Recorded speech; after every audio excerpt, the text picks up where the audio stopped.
Hey, Schmack-a-magob, look who we have, Mr. Martin Popoff. How How you you doing, doing, Ralph?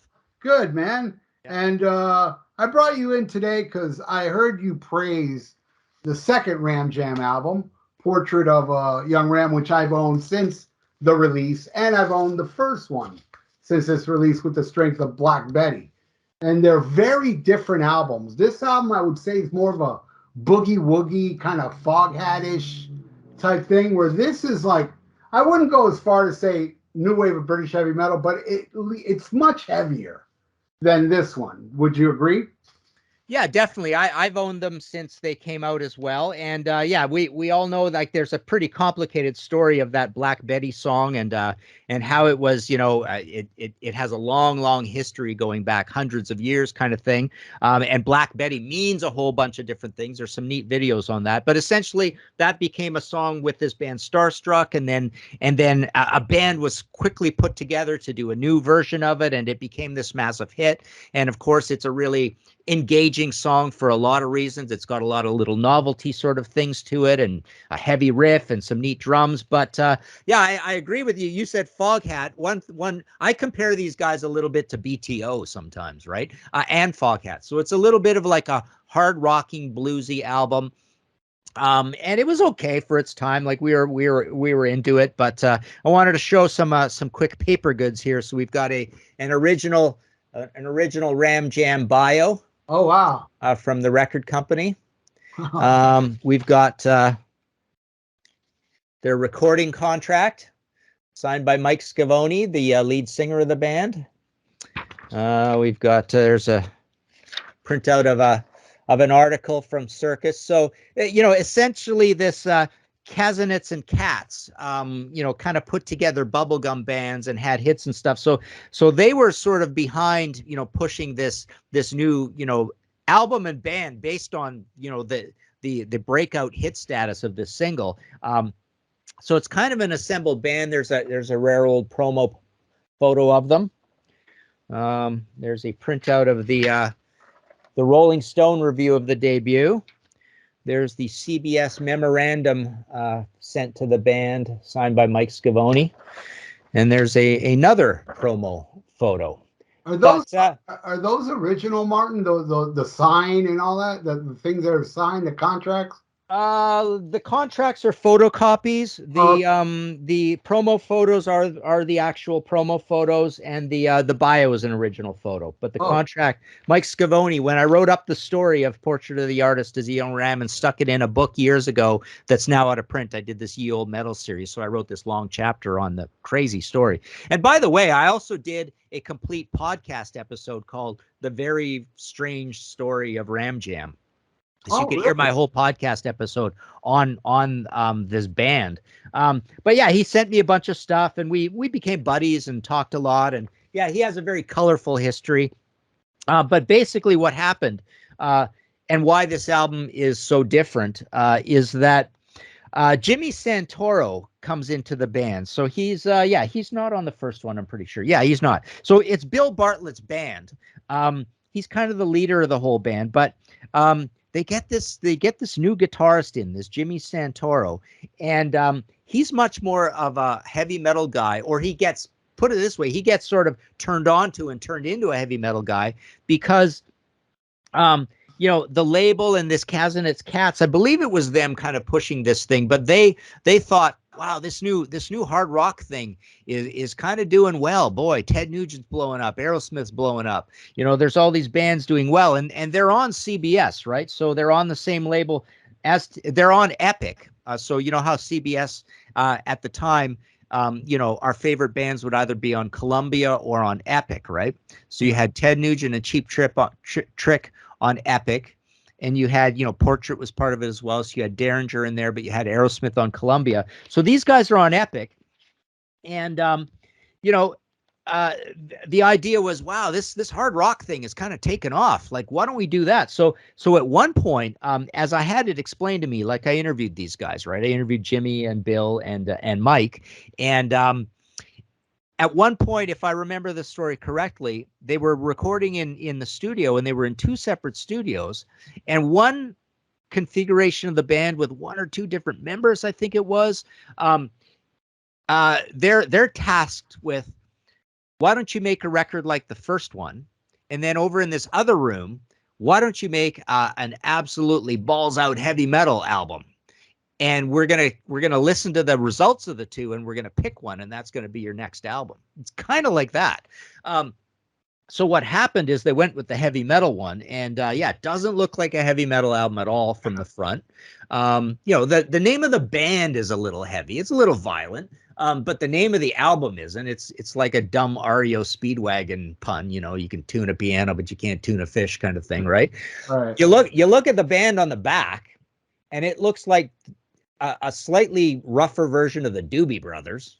They don't particularly look like a heavy metal band, a little bit, right? But Jimmy, the guilty party, writing all these Judas Priest riffs for this album is like the most Jimmy Buffett looking out of all of them, right? Yeah. Which is kind of funny. And Jimmy after this, he ended up being a primary school teacher. I think he teaches grade 6, but he tells everybody about the story of the band. But so to make a long story short, so Mike Scavone, who eventually he's becomes, he's got an insurance business now, and he speaks as like a prison pastor and stuff. But why does he do that? So what happened was he got busted for drugs after as this album was coming out, and he I think he went to jail right away. So he spent some time in prison.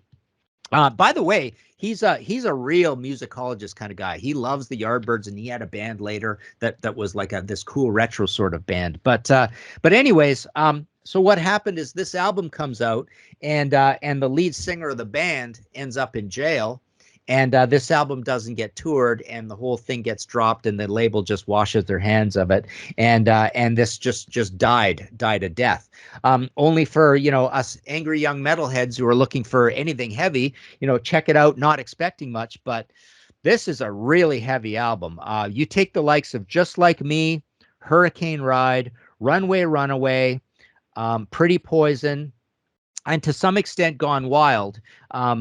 And you've got songs coming from an American, New York, Midwest kind of based band that are like Judas Priest songs. Like they're that sort of quality of riff. The production's really kind of rough and wild and mid-rangey and screechy. I like it, but some people would listen to this and say it's kind of noisy, right?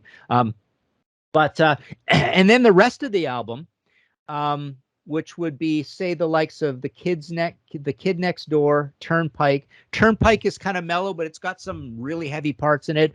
But Wanna Find Love and Please Please Me, you would say they're almost like Last Child era Aerosmith songs. So even they're kind of heavy, right? And Saturday Night's kind of like a poppy, but it's got these big, huge BTO drums at the bottom of it. But yeah, all those first ones I mentioned, the funny thing is, I love this album to death, but my favorite song on it is Gone Wild. So it's the first song on side 1. And it's actually got a little bit of kind of like a redneck boogie southern rock riff to it. But it is recorded and performed so insanely bush party, drinking with your buddies, speakers on top of the car playing Back in Black heavy. Out in the wild, like everybody's getting throwing up drunk to it, right? Yeah.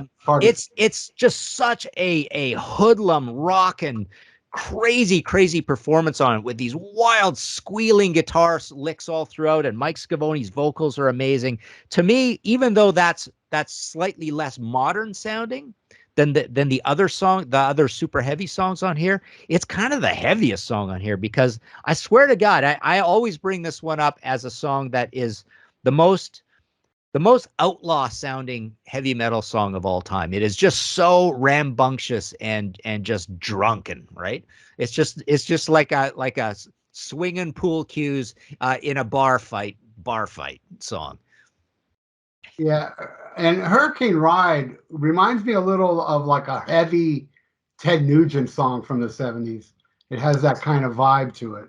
That's a really good point, Ralph, because I say Judas Priest, but really I think the 4 or 5 heaviest songs on here sound like the very heaviest Ted Nugent songs, like Venom Soup and Snake Charmer and those, you know, Hammer Down, whatever, the very heaviest things you can think of, Motor City Madhouse. So yeah, you're right. And heavy Aerosmith. So they are an American band. That's the funny thing is that it's one of the very few albums you get out of America. Riot Narita might be another one where you feel that that they're almost as smart as a British band in heavy metal terms, because that's the problem with America. Well, you know, and the other band who has songs like that is a band you might have heard of called Van Halen, right? Yeah. You think of On Fire and Atomic Punk. Yeah. Even I'm the One. Talking About Love. What was the other one? I'm the One. Yeah, I'm the One. So you think of those songs, those sound like Scorpion songs, or songs as good as Judas Priest songs, right? So, but this has some of that too, which is amazing. So Van Halen, maybe a little bit of Montrose, you could say has that too, but Van Halen, Montrose, this Ram Jam album, and Riot Narita are probably the most forward-thinking new wave of British heavy metal anticipating albums to come out of America in the 70s. The back of yours, because this is a promo copy, if you can see, it has like a sticker kind of. What does yours have on the bottom of the back? Oh, it's all the credits in a lot of detail. Oh, okay, because that's covered up here. Yeah, you're missing all those nice credits there. Yeah, because it's the track listing, but the track listing's up here as well. Yeah. So have they scrambled the track order? I'm interested to know. Let me read off to you. We got Gone Wild, Pretty Poison, The Kid Next Door, Turnpike. Yeah, so it's the same. Yeah, it's the same then. Yeah, so same as you've got up top. Yeah. Yeah, I'd like to find out, because it's really hard to find out the date. I know it came out in 78, but the exact date I can't. Good point. Yeah, it's probably in my article. And I think my article. Yeah, you can get it as an ebook from Zunior.com for like 99 cents or $1.99. But I think what I did is I combined the story of the first album and the story of the second album. It's long. It's probably 7,000 words or something, right? So I wrote a big long history of these two albums, and you can get those at Zunior.com, because the book they came from is long out of print. So there's only been one member change from the first album to the second one? Boy, looking at these guys, so we have 5 guys here. Yeah, guys here. Okay, so we've got Peter, Bill, Howie, and Mike. So Peter, Bill, Howie, and Mike. Yeah, so they add one member, and it's Jimmy Santoro, and it's the guitar player that is fueling and writing these super heavy songs. Although, that's right, that's the other story about this. Everything is strange about this band, right?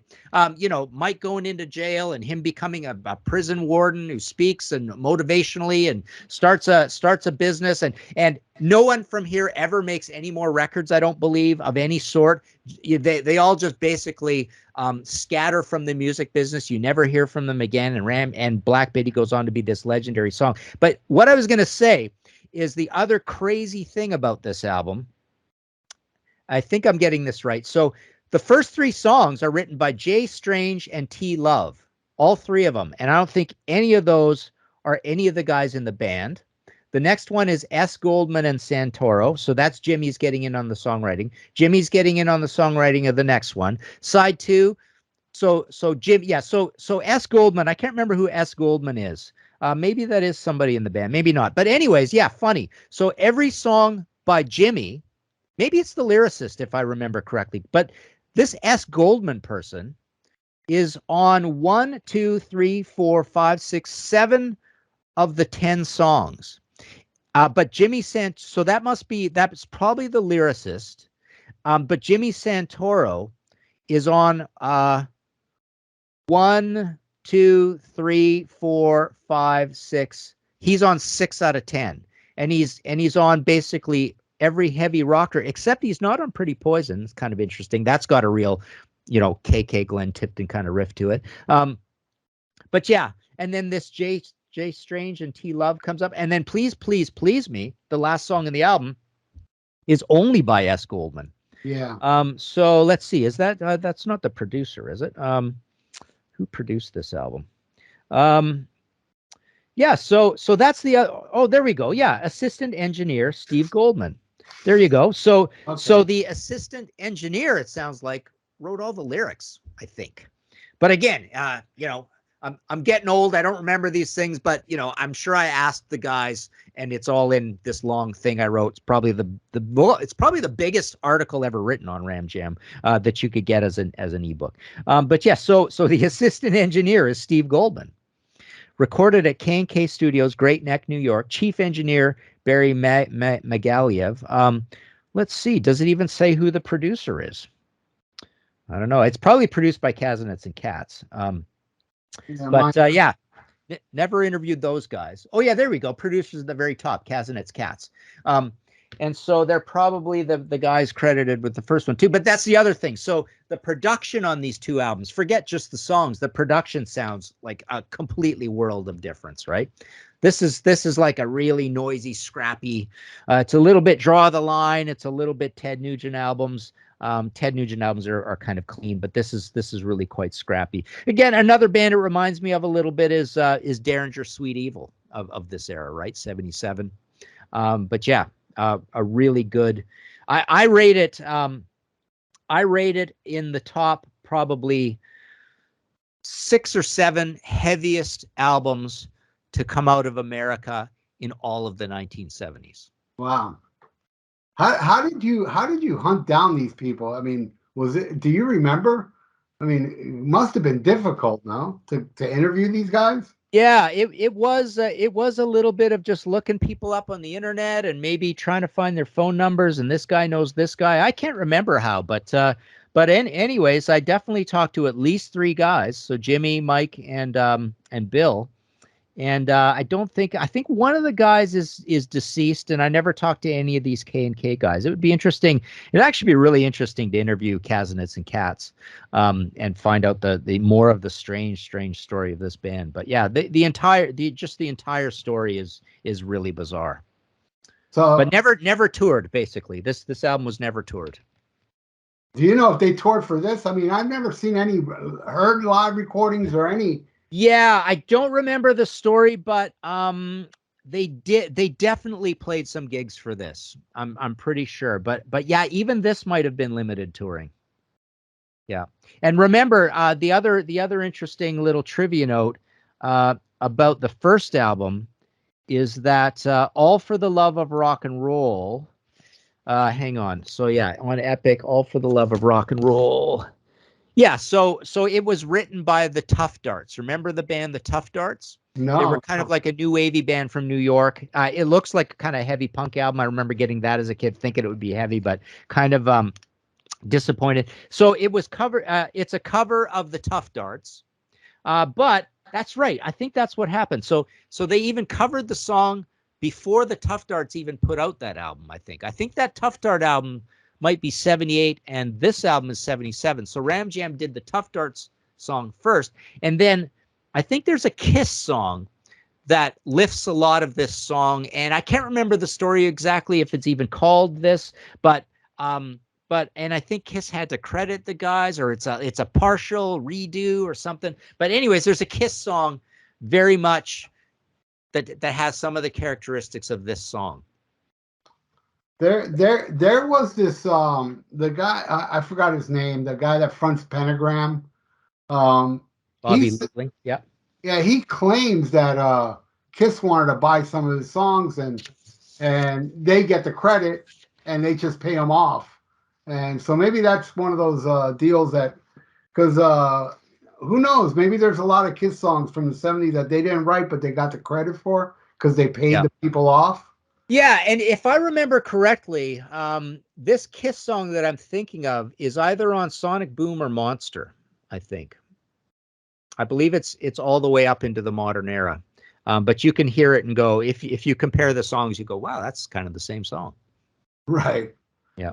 Well, there you go. These are the two, and you highly recommend this one. Yeah, absolutely. The first one is kind of a fun, okay album, but it's definitely dated sounding even for 1977. But the 78 one, almost like as you eloquently, put it earlier, was it's almost leaning into the new wave of British heavy metal a little bit, right? You can almost see it, and it's a 1978 album. But yeah, you're right. It'd be interesting to know exactly when in 78 it came out. But yeah, I would say I would say the heaviest albums out of America in the 70s would be Van Halen 1, Van Halen 2, Riot Narita, this Ram Jam album, and maybe Montrose. Yeah, the first month. Well, excluding the Sabbath albums, correct? Well, you I talk said about American bands. Big difference. Yeah. If we were comparing the 70s period, I'm not sure there would be any American albums in the top 10. Because right. you'd have Motorhead, Overkill, you'd have Motorhead, Bomber, you'd have 3 or 4 or 5 Sabbath albums. You'd have a bunch of Priest albums, you'd have Rainbow Rising, you might, so yeah, I definitely mean that we're talking America here. Yeah, a couple Nazareth, a couple Yeah, Deep Purple. maybe. Yeah, Deep Purple in rock, maybe, which is very commendable because it's 1970. But yeah, I've often said the heaviest albums of the 70s period to me. I believe I often say Motorhead Overkill or Motorhead Bomber. I'd say Overkill. You wouldn't add Hair of the Dog? No, it's With got Please Don't Judas Me. It's got some ballads. It's got Whiskey Woman or whatever. No, I'd include Rainbow Rising because I remember as kids, the distinction of that album was that was the first album we ever heard that had no mellow music on it. So that whole album, 6 songs, all heavy, right? I'd include the Sex Pistols album because that also getting that was the second album I ever got as a kid that had no mellow music on it, and then the third one was AC/DC Let There Be Rock. So those 3 albums I remember always standing out to us as kids, going, wow, we called them perfect albums. We had this whole mathematical formula, but those were the first 3 albums that had no mellow songs. Right. Well, Martin, thank you so much again. Check out this album. You can hear it on YouTube, but you should purchase it too if you can find. I'm sure it's not that expensive if you can find it online. And this one is dated. It does sound dated, and it's very different. I mean, it doesn't sound like the same band at all. Right. But I mean, it has its charms. Like I like 404 on here, which there was a local radio station that used that as their theme song. And yeah, All for the Love of Rock and Roll is okay. But yeah, it's a very, very different album. But most of Black Betty, where there's even a video they made for that song back in the day. But I want to thank you, Martin, for educating the people and myself a little bit about Ram Jam. And I know they're celebrating the 45th anniversary this year, so I definitely wanted to make a video about them because they're not really talked enough unless it's with you. It's you and me. That's it. We're the only ones that talk about Ram Jam. Yeah, it's funny you say celebrating the 45th anniversary. It's like you saying those 6 or 7 words is about as far as the party's going to go. Exactly. Because who's gonna promote this except for us as far as like anniversary? Yeah. It's gonna be us. But I really appreciate your time, Martin. It's always a lot of fun to have you on the channel, and I look forward to having you on again. And hopefully I can be on one of those contrarian trivia shows again. That was fun. Absolutely. Yeah. You cleaned up. You're definitely a wise music swami. That's for sure. Yeah, when it comes to Priest. All right, my friend. So thank you so much. And want to plug anything before we go? My books are at martinpopoff.com. I've got an audio podcast. I've never missed a week, 187 episodes, called History in 5 Songs with Martin Popoff. Just Google that. And then we've got a YouTube channel called The Contrarians. Right on. All right, Martin, you have a great day, and I will see you soon, my friend. Schmackamaga. Bye.